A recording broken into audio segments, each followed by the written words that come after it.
Penjabat Bupati PD Wahyudi Adi Siswanto meresmikan Sekretariat Dewan Pengurus Kabupaten Ikatan Keluarga Alumni Pendidikan Tinggi Kepamong Prajaan atau IKPTK pada Selasa 4 April 2023. Dalam momentum tersebut, pengurus IKPTK PD menyantuni sebanyak 50 orang yatim piatu dengan memberikan bingkisan kain sarung dan uang.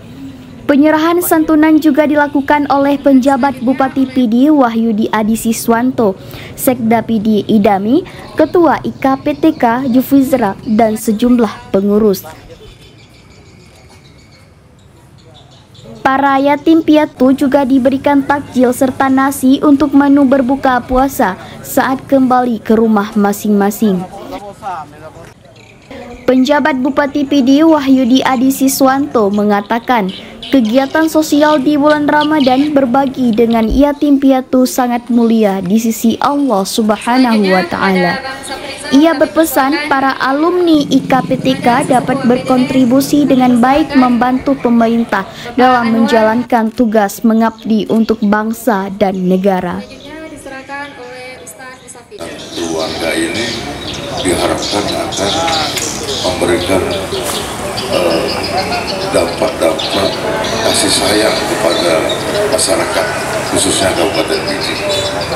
Nah, dalam kesempatan pertama, Ikatan Keluarga Alumni memberikan santunan anak yatim sebagai bentuk kasih sayang kepada anak-anak kita bersama. Dan mudah-mudahan kegiatan Pusiju atau Tepung Tawar Sekretariat IKPTK PD juga diisi dengan tausiah agama oleh Ustadz daerah setempat.